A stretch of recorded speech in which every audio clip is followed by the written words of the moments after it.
Congratulations, Kanil. How does it Salamat, feel? Best salamat, actor grabe. for All Sensitive. Grabe, sobrang overwhelming hanggang ngayon. Sige lang po. Overwhelming pa rin. Sobrang, actually, hindi ko in-expect. Lagi akong tinatanong, like, do I do it ba for, do I treat it as a competition? Kasi the festival is technically a competition.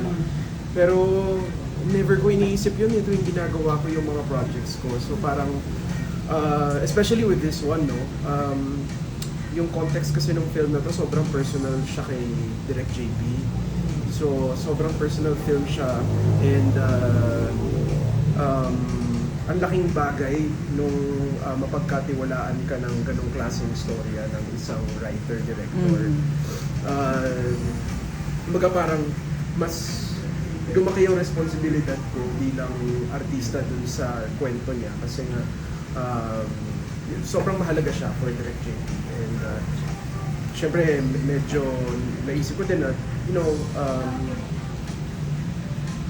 we want to tell this story the way that Direk JP wants to tell it.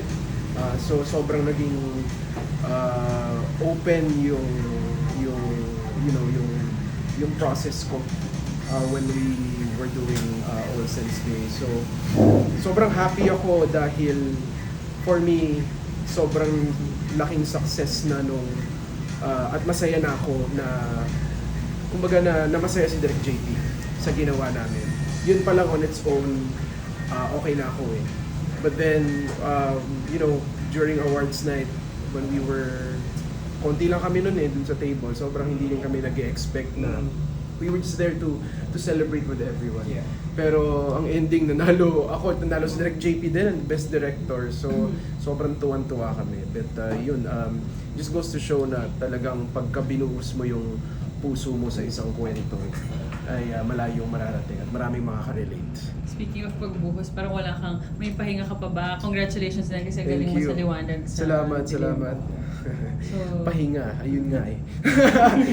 Recently, I was very blessed to be able to work in different platforms. Three platforms. Yeah, Movie, yun nga eh. theater, And series, mga streaming. streaming. On Netflix, yeah. Kumbaga parang nag 2023 all over again ako. Parang yung kasi yung nangyari noong 2023, parang all platforms, all mediums ginawa ko.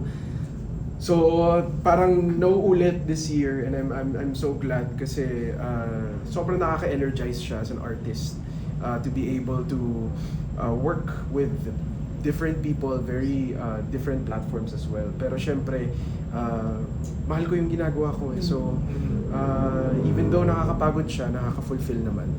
So, yung pahinga, hanggat, tsaka ko na iniisip, basta masaya naman at fulfilled yung artistry ko at yung passion ko, okay na ako doon. Pero namimili ka pa ba?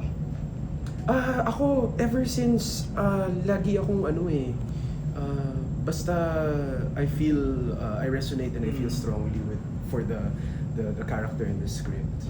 Gagawin ko siya no matter how big or small the production may be. Basta gusto ko yung kwento.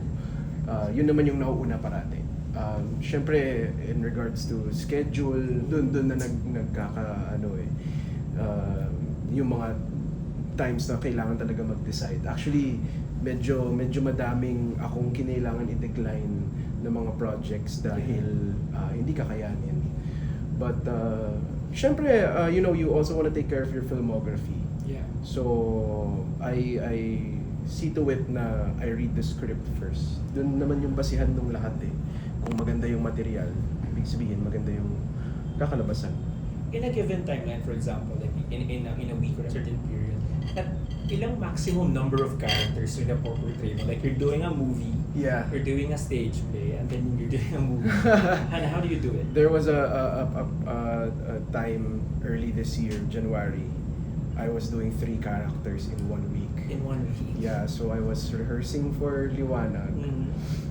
I was doing All Sense Day, and then I was finishing One Hit Wonder. So yung tatlong yun, Sabay-sabay. grabe, sabay-sabay. Tsaka mabaliw-baliw na talaga ako kasi everyday talaga yung work. Tapos, at the same time, inaaral ko yung character ko sa Liwanag sa Dilim. Kung paano gawin, at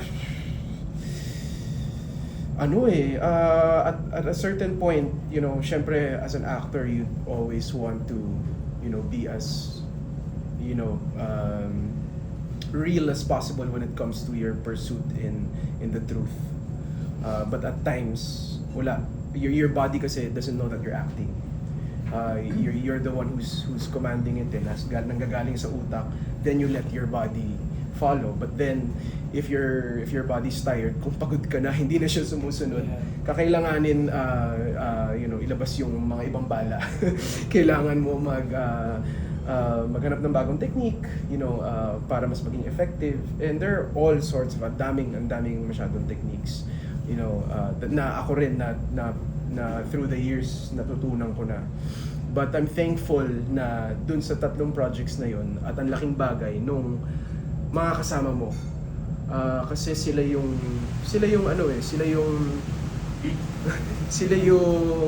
you know, acting is especially Liwanag sa Dilim as an ensemble.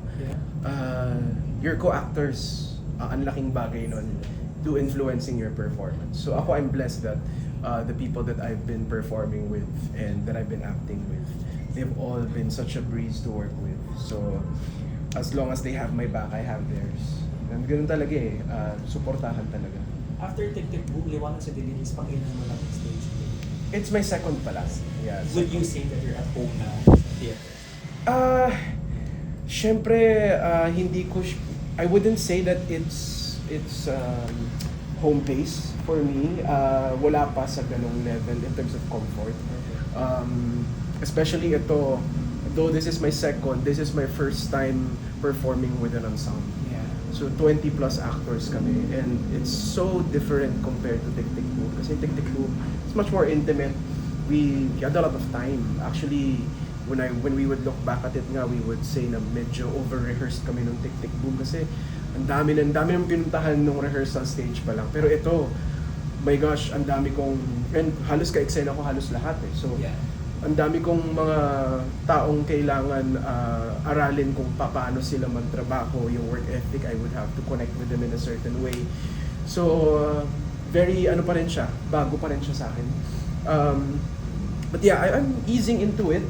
I would say Liwanag in compared to Tick Tick Boom, it's not as heavy emotionally. This is more actually mas yung technical and comedic timing yung na-enhance ko as an actor here.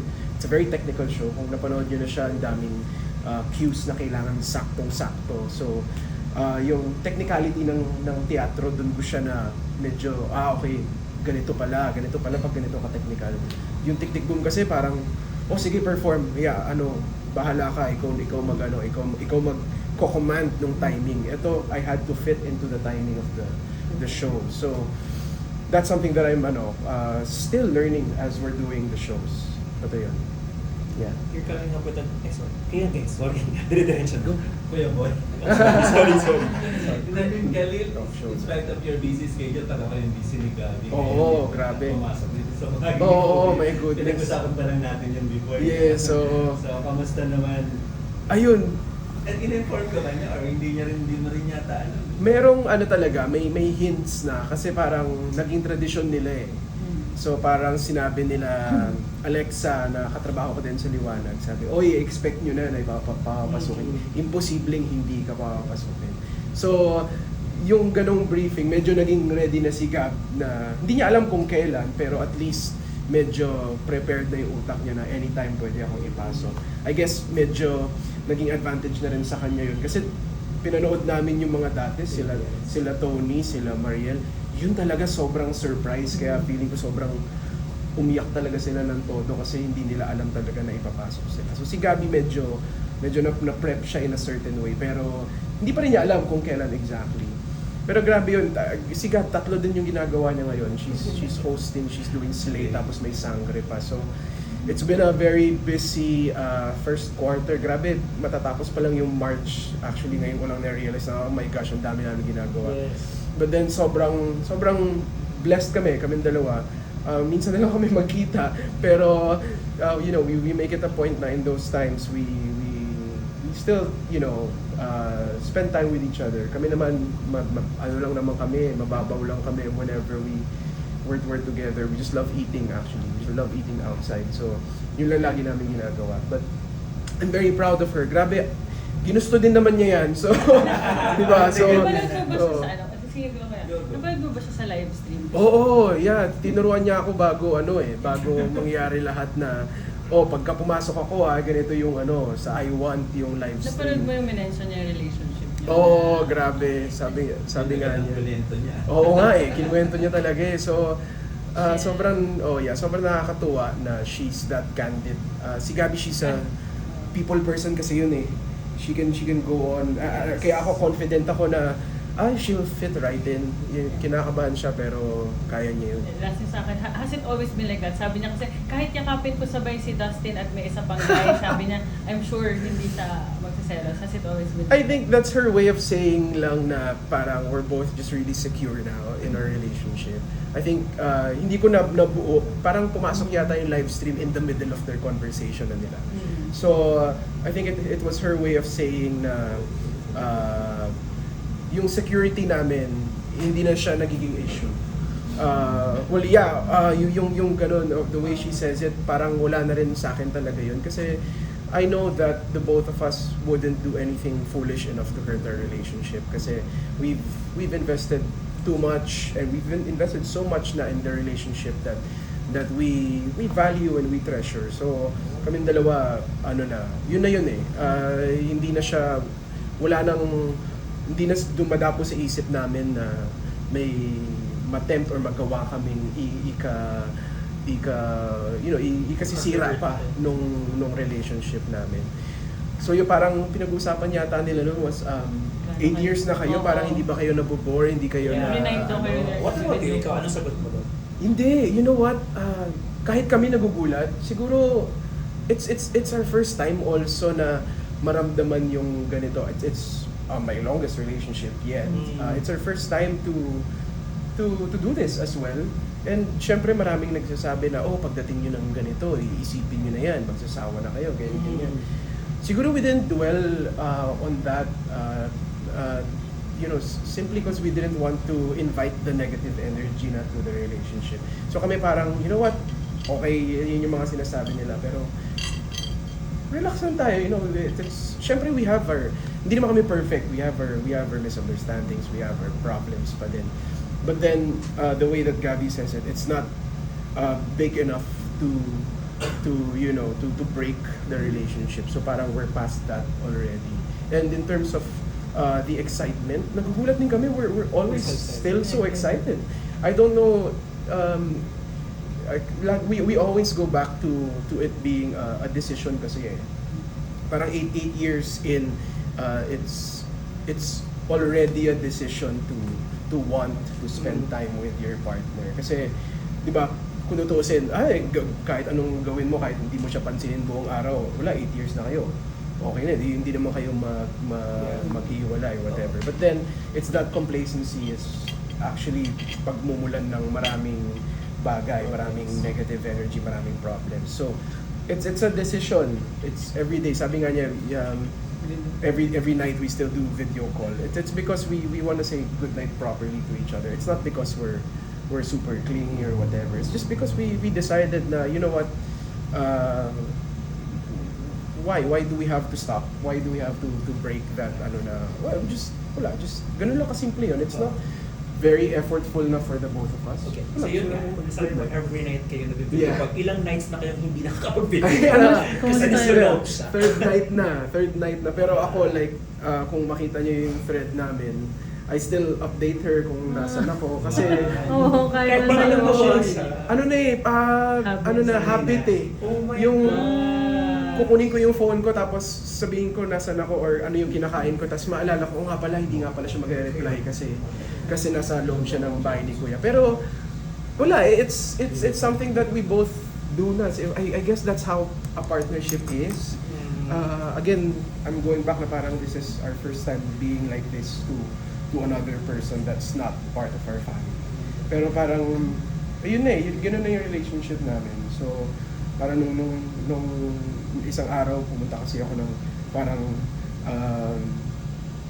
parang ano siya, event siya na may mga thrift. So, kinukunan ko pa rin yung mga sa tingin ko magugustuhan niya kahit hindi naman Kasi sinesend mo pa rin siya. Tapos sinesend ko pa rin sa kanya.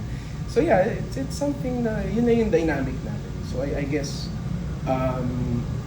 I guess kumbaga we pat ourselves on the back na parang the first like 2-3 years yung kasi yung pinaka-crucial. So I guess we were kumbaga nalagpasan namin at nabuo namin yung foundation na matibay talaga para tumagal siya. Ito ba yung longest na way? Or walang communication? Walang communication. Parang ito na yung, as in kahit cellphone, wala. Wala, di ba? Wala. Yeah, ito na yung longest. Pero away, madaming beses na. Like, she went to Italy for Unbreak My Heart. Yeah, Tapos, ako din, I had to go to the US for some time. Mga 2-3 months na. Pero, ito na yung longest na walang text. Zero communication. Zero.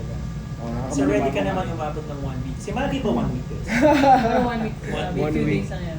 Ewan ko kung gaano po siya katagal dun. Ako, ano naman, ready naman. Ako nakakapanibago nung first few days. Parang iba yung may isang gabi parang nakatulala na lang ako kasi wala na akong kausap. Tapos inaalala ko, asan na ba yung mga kaibigan ko? Puntahan ko nga yung mga kaibigan ko. Ikaw ba willing kang pumasok as ever? Maging Ay, guest ako, house. grabe. Yun, hindi ko alam. Alam nyo, sobrang ako conscious akong tao Tsaka, kabalik na nga kami ni Gabby. Si Gabby sobrang bilis niya makasalimuha yung mga iba't ibang tao kahit hindi siya ka-close. Ako, matagal ako. Hindi ako masyadong nagko-connect agad. So, hindi ko alam. Feeling ko, siguro it's matindihang convincing bago ako makapasok doon. Pero at the top of my head, parang hindi ko kaya. Hindi ko kaya yun. Grabe yun. Yung buong mundo nanonood, feeling ko magka-crumple ako. Sobrang kakainin mo ako ng mga insecurities ko pag nandun ako.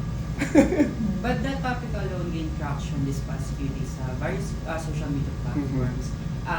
Since nasabi niyo naman po yung mga statement niyo about kay Gabby being in PBB kanina, is there anything that you want to tell her while she's inside?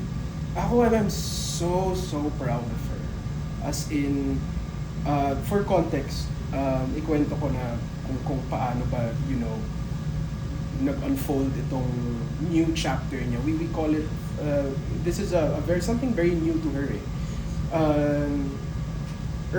I think last year, that was around last year, nung patapos na yung Unbreak My Heart, si Gabby, she found herself in a rut, and then parang naisip niya na, kumaga umabot na siya sa crossroads na gusto ko ba talagang gawin to. Kumbaga medyo na burn out siya, medyo hindi niya alam kung para sa kanya pa rin ba talaga yung umabot nga actually ng show business as a whole. So, ang daming mga gabi na I would talk to her, ang dami naming conversations about her career. Umabot sa point na she doesn't know what she's actually good at. So, ang daming beses na kinailangan ko siya talagang malihis sa ganung klaseng thought process at really help her to be back on track to what she really loves doing. Then we went back to the super basic stuff and figuring out her passion in life and her skills, her talents, and what she's really, really good at. And I told her, sabi ko, you know what? You as a host, I feel like, and whenever we would talk, sometimes umaabot kami na parang hindi kami magjowa para kaming nagbi-business talk. So I would tell her na that's something that you haven't really realized yet, yung potential mo as a host. Kasi ikaw, you love talking to people. When I would see her in her element, pagka nasa events, ako nasa isang sulok lang ako kasi grabe yung social battery ko, hindi talaga kaya, hindi ko kayang makipag-usap sa lahat ng tao. So, pero siya, it's what energizes her. Siya, hindi siya napapagod. Siya, mas game na game siya. So sabi ko, bakit hindi yan yung mas i-direct mo yung career mo towards? being a host, being that person, a host that is versatile, that could also act, that could do all these events, who's very passionate as well sa fashion. So yun, doon nagsimula, as in, I remember that night, sinabi niya, rumor pa lang yun na magkaka-PBB. Sabi-sabi pa lang na, uy, parang magkaka-collab daw yung GMA, ABS na PBB. Right then and there, minanifest niya, I wanna be a host. I'm gonna host that. Gagawin ko lahat para mapansin ako ng mga executives na, uy, pwede pala si Gabby na maging host. So ginawa nga niya lahat. As in, nag-mentorship kay Tito Boy. Tito Boy, we're so grateful for him. He took Gabby under his wing. Almost every week yan nag-workshop with Tito Boy. And until now, actually, bigla na lang tumatawag si Tito Boy sa kanya na, napanood ko yung tapos bibigyan siya ng tips. So, sobrang grabe yung dedication ni Gab towards this new phase of her career. Up to a point na sobrang game siya pumasok ng bahay ni Kuya, which is something that is also feeling ko, years before, hindi niya maiisip na gagawin niya. But then, she really wants it. So, I'm so proud of her. I couldn't be happier for her. Khalil, nakatrabaho mo na si Gabby, many times sa mga projects. If you rate her 1 to 10, how is she as a actress, as a host, and as a girlfriend? Grabe. Siyempre, 10 sa lahat. 10 sa lahat. If anything, grabe ang work ethic ni Gabby. That's, hindi ako, showbiz aside or being a partner aside. Kahit na tanungin nyo yung prod, tanungin nyo yung mga nakatrabaho niya, ang hindi mo matatanggal sa kanya, grabe siya magtrabaho. Sobrang mahal niya yung ginagawa niya and sobrang professional niya, na that's something that is effortless for her, which is it just goes to show she was really raised well by her parents, by Tito and Tita, and yung pagpapalaki sa kanya talaga maganda, at yung values system niya matibay na matibay, kasi grabe, wala talagang sa kanya, wala kang makikitang kahit anong unprofessionalism. Lagi niya sinasabi niya, maarte siya pero hindi siya nag-iinarte. Sinabi din niya yung sa bahay ni Kuya, disclaimer niya agad sa lahat, kasi she's often misinterpreted na ang arte-arte naman ito. Pero kasi maarte talaga siya, as in very kikay, very maarte, the way she talks, and very straightforward din siya, very frank. So she is who she is, as in no filter, as in siya yung you do you talaga, and that's something that I admire about her. So mapa actress, host, tsaka bilang girlfriend, ako I'm 10 out of 10 rating. Super wala akong sa lagpas pa sa 10. Pero ito parang in 8 years yung hindi biro yun parang sa relationship. Oo. Pero syempre, I don't know if yun na-answer it or not. Napapag-usapan niya na rin ba to settle down? Or mga gano'n? We talk about it a lot. I think ewan ko kung paano hinandle ng mga previous generations, yung mga parents namin. But then, I guess, siguro ngayon, because of the way we communicate, I guess, we talk about it a lot.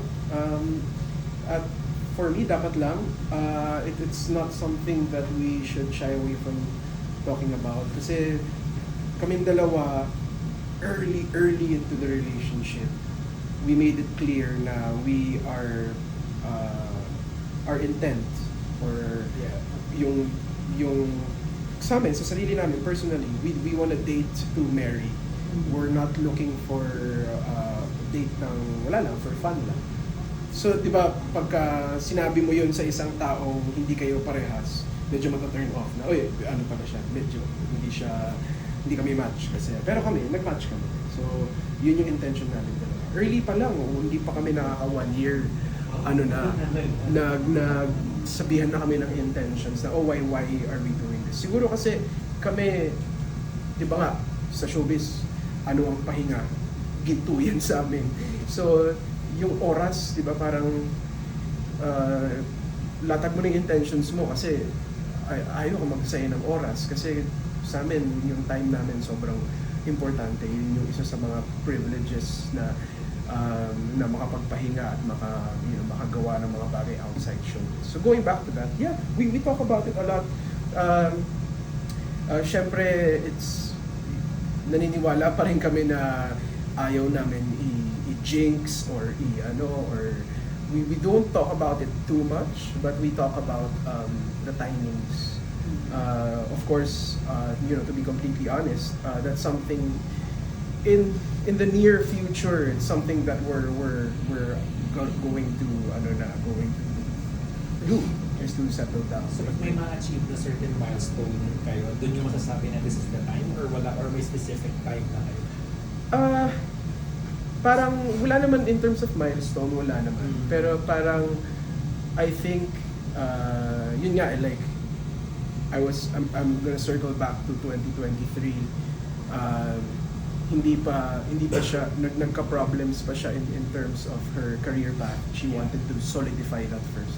So syempre, ayoko mag-propose ng habang nang ganun siya, 'di ba? Ano siya, hindi pa time. So I guess in terms of timing, maybe yung feeling na yun na in terms of the external forces or the everything that's surrounding us, hindi na masyadong mababago yung because of the marriage.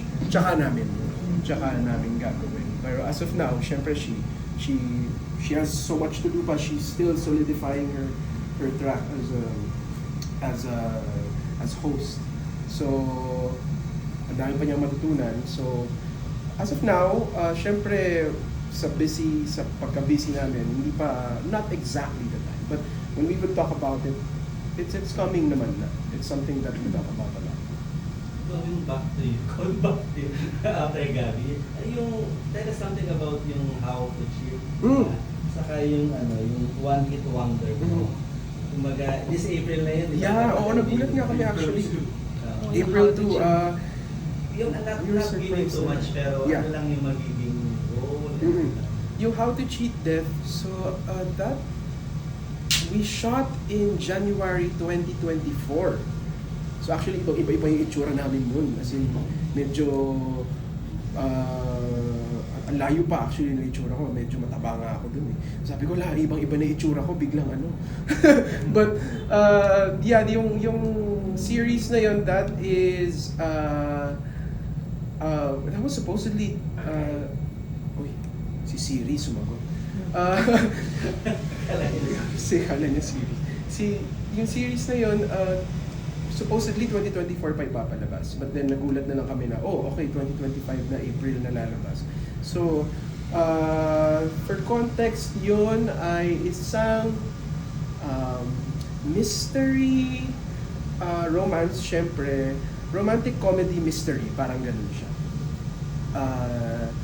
Yung theme niya para siyang hindi naman siya sobrang serious. Actually, medyo fun and entertaining lang yung series na yun. Pero may pagka-fantasy siya. So, yung characters namin ni Gabby, bigla silang, yung dalawang yun, bigla nilang na-realize na meron silang power na mabago yung kapalaran ng mga tao pagka magkasama sila. So, hence the title, How to Cheat Death. So, parang nagkaroon sila ng responsibilidad na nasa kamay nila kung mabubuhay o mamamatay ba ang isang tao. So, yun yung theme niya. And then, syempre, it's also a love story. So, two strangers sila na mamimit na parang fate nila na bigla silang nagkaroon ng ganitong kapangyarihan. So, anong gagawin nila? Yun, very, siya, cool yung series na yun. Ang daming visual effects. So light lang siya? Yeah, it's pretty light. It's light, it's an easy watch. Yung one hit. Yung one hit naman, kasama ko si Sue Ramirez. We shot that for quite a long time. latter half of 2024 heading to early 2025, January. I think we wrapped shooting mga January. Kasama ko din si Kuya Nick doon, si Kuya Rob Nick. So actually yun yung first project namin together. Pero nauna pang ipalabas yung All Saints Day kasi may festival. So yun ay isang Netflix original. If I'm not mistaken, yung Netflix, nagkaroon sila ng Netflix Philippines. Nagkaroon ng parang first batch na talagang sila yung nag-produce. Medyo, don't quote me on it, pero parang medyo, I think medyo technical kasi na merong Netflix original na in-acquire lang nila pero pinroduce na ng iba. Tapos merong hindi Netflix original, like How to Cheat Death, hindi siya original pero ipapalabas siya sa Netflix. Yung one is really Produced, yeah. Original. I think similar to Social Climbers. Yeah, sila Maris tsaka si Anthony. Parang ganun yung naging parang bago nilang parang bago nilang initiative yung Netflix Philippines.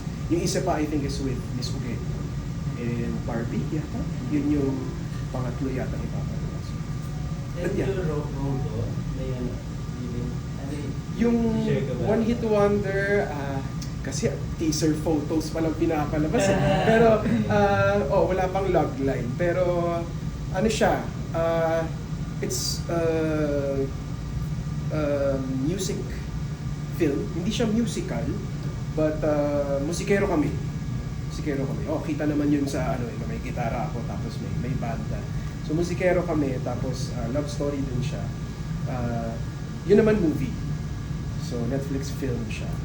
We're very excited dahil ma-appreciate siya ng mga millennials. For sure. Especially the early millennials. So, yun na yung clue ko. So, in terms of era, kayo na lang magtagpi-tagpi kung ano. Hindi naman siya biography. Kasi Hindi siya biography. It's loosely based on a certain era at a time in the music industry, in the OPM industry, and a certain song. So, kasi yun, One Hit Wonder yung title. So, yun pa lang yung masasabi ko. Ang ganda niya kasi feeling ko ang daming makaka-relate at ang daming grabe kasi grabe yung mga kanta. Yun na lang, grabe yung mga kanta. So you're gonna sing a lot. Singlihan, daming songs here. So, yun. Do you consider yourself like an actor? And why do you think you succeeded in doing it? Ako, my definition of being an actor's actor is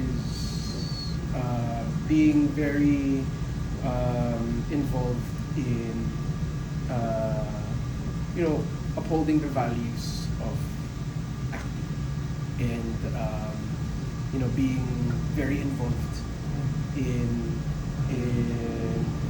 doing so, in shedding light on actors' rights, especially in this day and age. Sobrang thankful kami na ang daming pagbabago sa industriya. Lagi ko ang sinasabi na yung new batch ng actors, grabe ang swerte nyo that these are all in place already because it's starting to become a very safe, very holistic, very healthy workplace, and I hope that it continues to do so. And then in terms of the craft naman, I don't know why before hindi ko inisip talaga na gugustuhin ko maging actor, gugustuhin ko maging artista. It just parang started to fall into place, and ang naging ugali ko na lang, kung bibigyan ako ng isang pagkakataon, gagawin ko lahat para mapatunayan yung sarili ko doon. Natutunan ko na lang siyang mahalin, and that is because of the actors around me also. So naging tungkulin ko bilang artista na mapas ko rin yung ganong pag-uugali sa mga kapwa kong artista, na matutunan din nilang mahalin yung ginagawa natin. Dahil hindi lang siya trabaho na nag-appear ka in front of the camera para sa popularity, para kumita ng pera at para maging sikat. Pero yung responsibilidad mo bilang aktor bilang isang tagapaglikha ng kwento, ang laking bagay nun. At lagi ko rin yun nai-impart. Siyempre, hindi naman ako sobrang preachy na, oy, ito yung gawin mo, dapat. Siyempre, hindi naman in that sense. Pero, whenever I share why I do this to my co-actors, I guess that's also my way. In sharing in terms of performance, giving my all, and also talking about the craft. That's my way now of imparting that passion and that attitude towards what we do. And yun kasi I feel like, di ba, I mean, being real lang ngayon, di ba? The industry right now isn't exactly where we want it to be. Right now, producers, actors, and directors, it's not exactly the way we visioned it. 2025. 2016, I remember it was a year na parang, whoa, Philippine cinema, di ba? Ang daming mga pagbabago, festivals left and right, ang daming mga grants. Ngayon, there are struggles. So, kakailanganin talaga ng mga creatives, from producers all the way to actors, na talagang kapitan yung kung bakit ba natin ginagawa despite the struggles that we currently have in the industry. So, I guess yun na yung as an actor, yun na yung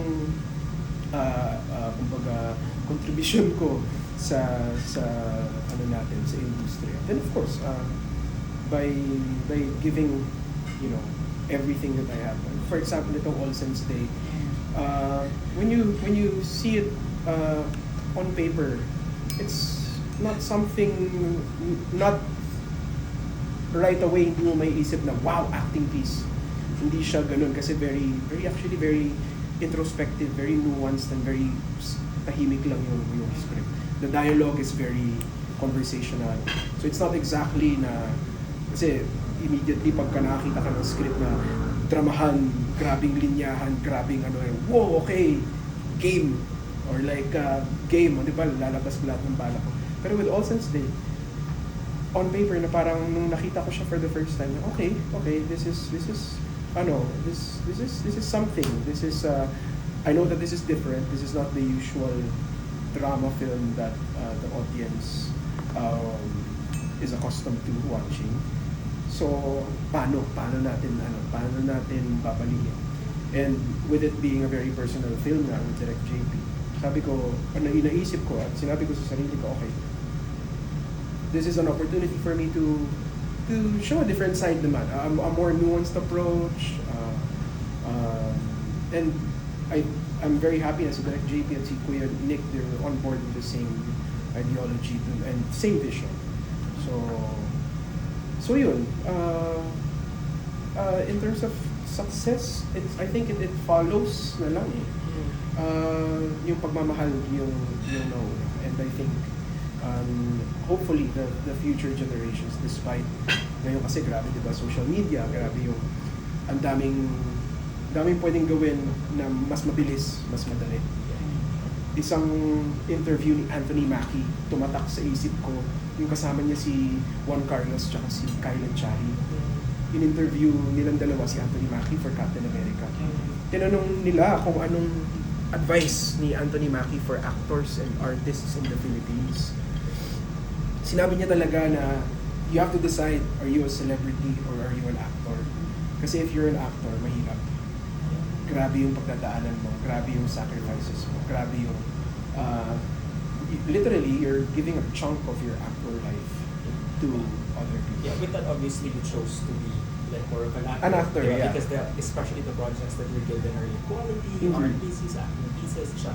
Pero was there ever a point na nasali ka sa isang project na hindi masyadong usable, ganun kalaki yung traction? Does the lack of traction still affect you? To a certain extent, and I won't let it affect me too much. I'd be lying if I'd say it won't. Yeah. I mean, di ba kung iilan lang nakanood, Yeah. syempre nakakalungkot din yun. Bakit mo ba ginagawa ito? Para maraming makanood, para maraming ma-inspire, para maraming makanood ng kwento mo. Of course, that affects me. But then, babalik ka nga dun sa realidad na that's exactly what we're trying to maneuver around. It's to how in this new generation of and with all sorts of platforms, all sorts of media, paano na mag-gain ng traction yung mga palabas natin. So it's being aware of that challenge and doing what you can in order to help that. So I'm blessed na meron akong following on social media. So ako as an actor,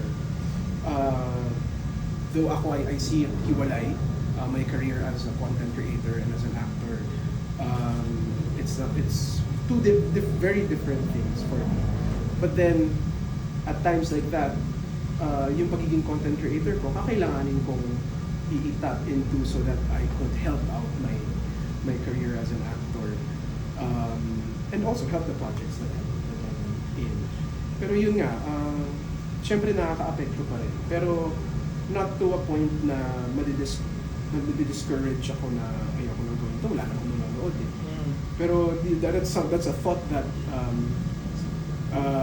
I acknowledge that it's possible to think of, it's possible na malaglag ako dun sa ganung klaseng thought process. Pero as much as possible, you know, I do my best to be as healthy as possible, mentally especially, para hindi ko maisip yun. Kasi nakaka-apekto talaga yun. Yeah, kasi obviously, di ba kasama mo si Gabi? Si Gabi, mainstream siya eh. Yeah. BBB, Sangre. Yung sa'yo naman medyo like, Yeah. art and so hindi naman like yun makaka-apekto sa'yo and Hindi may naman. comparison. Not naman. You know, it's actually, alam mo, sobrang I've had projects na sobrang daming nakanood, mainstream. I've had projects na kaunti lang nakanood. Pero yung weight niya for me as an actor, yung pumapantay din. Kasi sabihin natin ang konti lang nung nakakanood nitong isa, pero grabe yung naging epekto sa kanila, or like nakikita ko online even for All Saints Day now, kasi ito limited lang yung mga screens niya, di ba? So it's not a nationwide release. But then I've been reading a lot of reviews about it ng hindi mga critics but people who actually related a lot to the character. And that's something that is very fulfilling na rin for me. Yeah.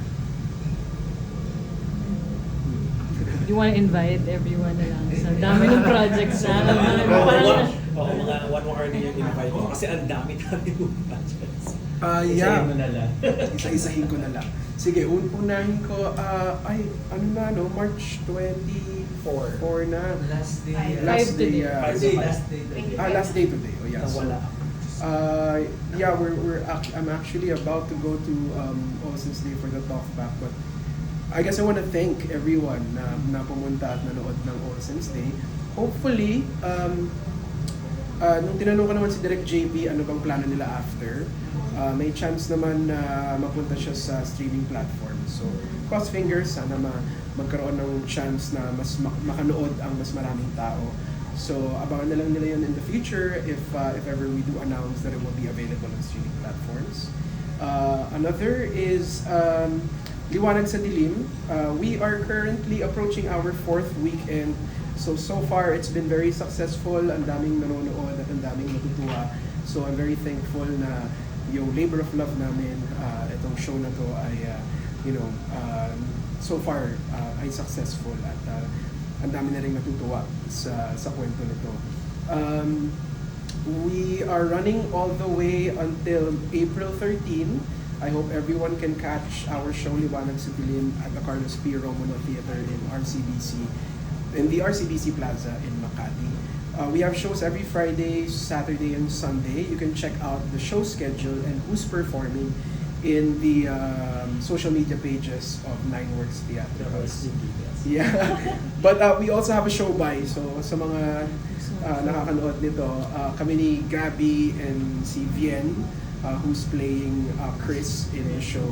We have a show by this April 13 at 8 p.m. So ang cast nun is ako, si Bien, and si Alexa.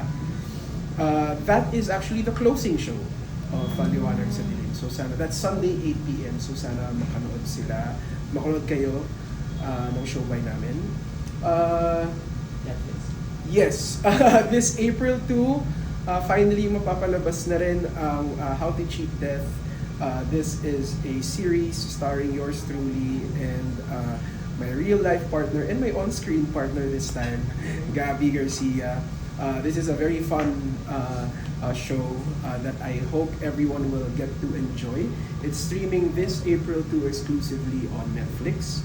And lastly, ito wala pang play date, but I think it's this year. So coming soon is One Hit Wonder.